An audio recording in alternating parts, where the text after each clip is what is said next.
The Maricopa County Attorney's Office is looking at felony charges for two Peoria high school teachers from the same school. It comes after an investigation found they allegedly engaged in sexual relationships with underage students. 12 News journalist Sean Rice reviewed both police reports. And Sean, you're joining us now in studio with what you found. Yeah, Troy Krebe, good evening to you both. Peoria police spent the last 5 months collecting evidence against two Centennial High School teachers. One is 27 years old and the other is 47 years old. We are not naming either educator because they have yet to be charged criminally, but the allegations in these two police reports are incredibly concerning. Now, Peoria PD began their investigation back in July. That's when parents of a 16 and 17-year-old boys both came forward with evidence that this 47-year-old teacher had been sending sexually explicit photos and videos to their children. The woman declined to answer questions from police, even though they had them in their possession.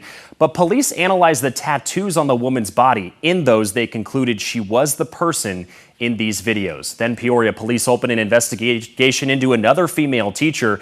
They collected mountains of digital evidence proving the teacher was asking to perform sexual acts on a male minor student. They performed a search warrant at that Peoria apartment complex. They collected her car, and in the back seat they found bodily fluids from unknown people. They also found money exchanges of $630 paid from the teacher to the students over a 2-month period. And as you just saw in one of those text messages, the teacher said, quote, "This money exchange feels like straight prostitution."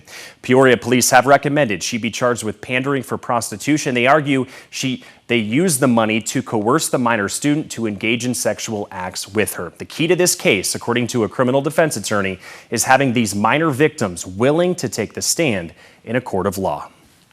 A lot of times the prosecutor needs the victim. And that's why in some of these cases it takes so long to bring a case, because sometimes victims are reluctant to testify because of emotional history and trauma. And they might not want to come forward and become public.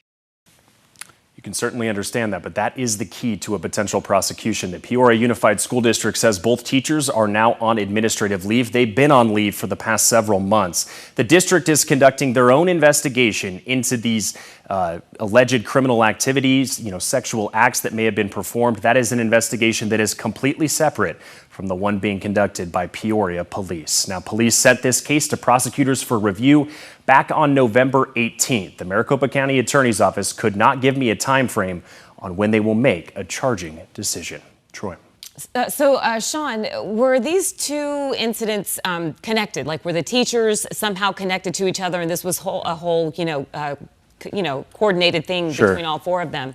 It's talked about that Peoria police was looking into whether or not there was messages between these two teachers. They couldn't find a lot of evidence that connected they were working in coercion or anything connected to one another besides maybe seeing each other in class every day or in school every day. What I will say is it's talked about extensively with other minors Peoria police interviewed that this was known in the school. This was known that these two teachers were having maybe some sexual relations with minor students that they should not have been. And even exchanging money for those acts in that one case.